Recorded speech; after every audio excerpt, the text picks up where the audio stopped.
Muito obrigado.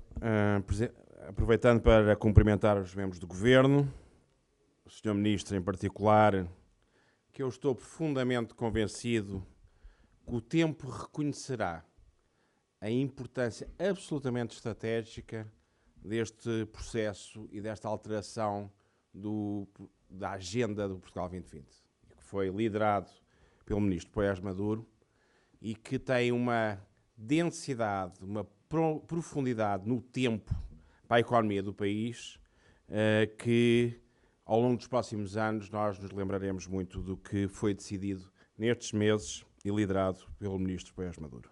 É importante que se reconheça isso, porque é justo e é sério.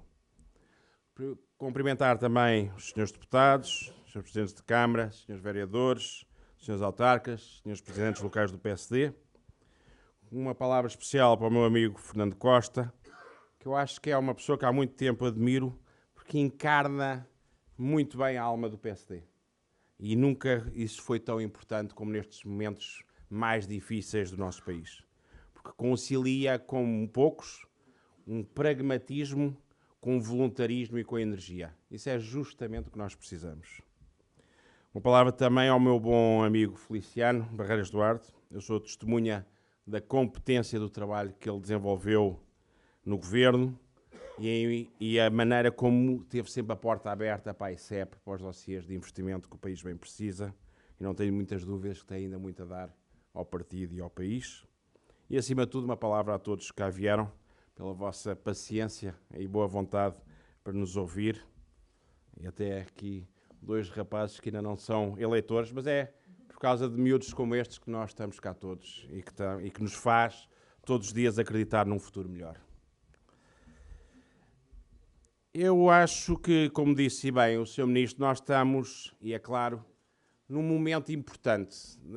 Pode-se dizer que estes momentos se retornam sempre de 4 em 4 anos, quando se completam as legislaturas, mas é mais do que isso. Com o que nós passamos nos últimos anos e até nas últimas décadas, há 3 questões-chave que todos nós temos que saber responder e dar contas ao país. A primeira, e a começar pelo Governo, obviamente, mas também pelo partido e por todos nós cidadãos. A primeira é: o que se passou tinha mesmo que ser assim ou não? Nós temos que ter claro isso, se quisermos avançar com confiança para o futuro. A segunda pergunta importante que temos que saber responder é: e deu resultado? Conseguimos alcançar aquilo a que nos comprometemos? Fez sentido? Valeu a pena? E a terceira e última questão, a meu ver, que se tem que responder é: e agora? O que é que nós queremos nos próximos 4 anos? Porque por mais que as pessoas reconheçam o muito que foi feito, e eu acho que foi heroico, a começar pelo esforço dos portugueses, as pessoas vão querer saber porque é que se pede um voto para os próximos 4 anos. E é nisso que o país, a meu ver, mudou muito. As pessoas já não vão em cantigas. Estão cansadas de ser enganadas. Querem propostas concretas.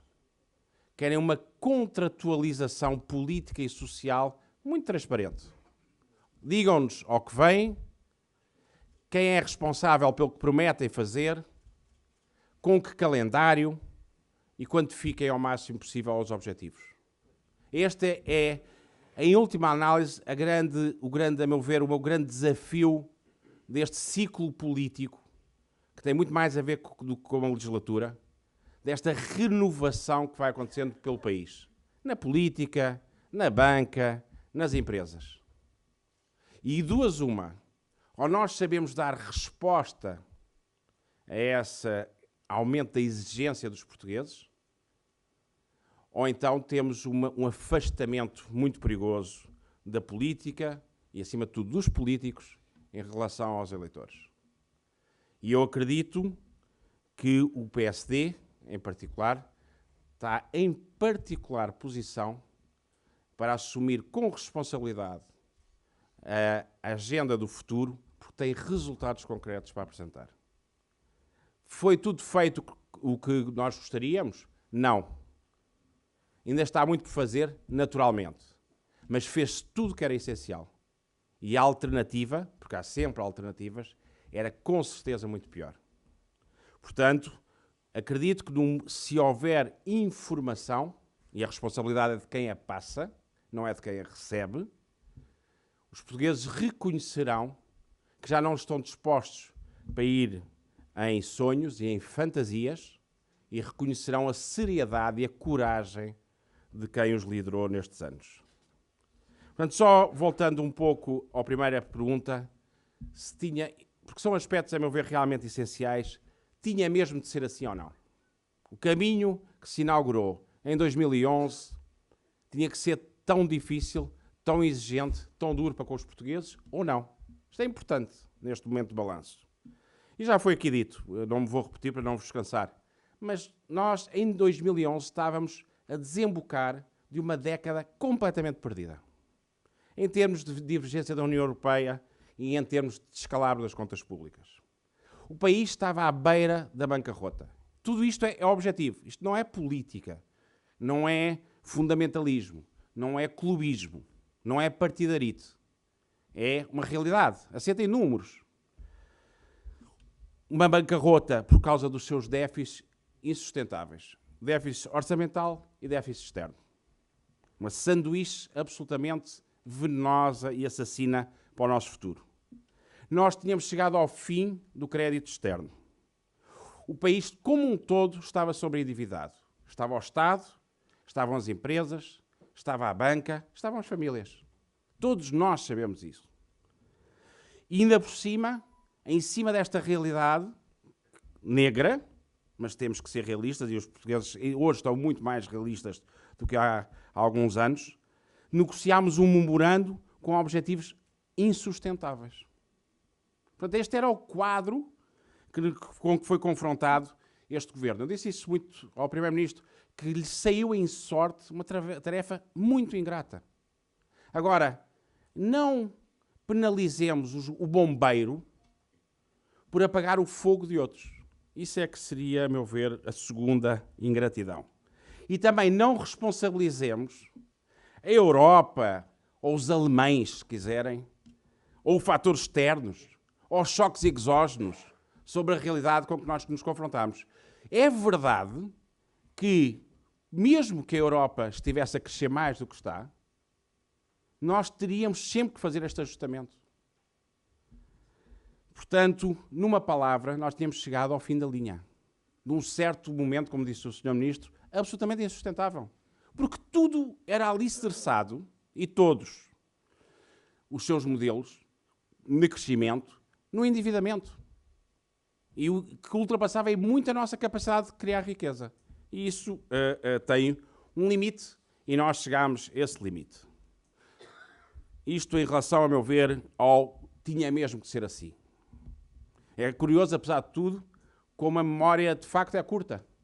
E hoje colocamos em causa, já se voltou inclusivamente a discutir, mas não deveríamos ter dado uma chance ao PEC 4 e por aí fora. É impressionante. Depois de tudo o que nós passamos, como é que é possível voltar a discutir esses aspectos? Mas enfim. Depois, a segunda pergunta que temos que fazer a nós próprios, cada um de nós, é: e valeu a pena?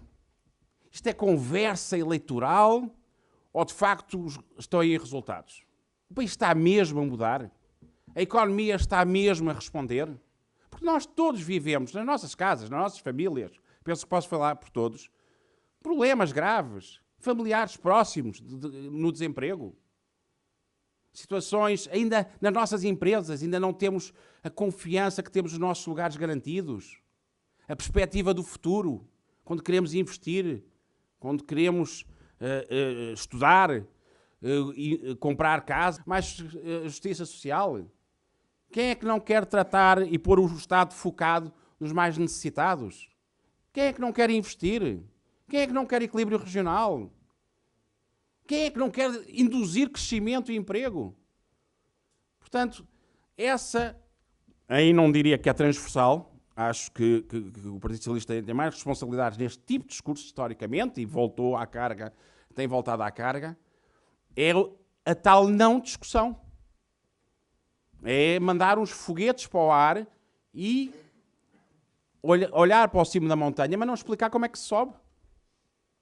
Portanto, falta a terceira e última hipótese, a arena, onde eu acho que a discussão deve ser posta, que é como. Como é que se chega lá? E ao menos o PSD tem um programa absolutamente consistente, claro. Claro que também temos que passar, o que eu diria que estes foram os anos da fase das finanças, e agora temos que passar para a fase da economia.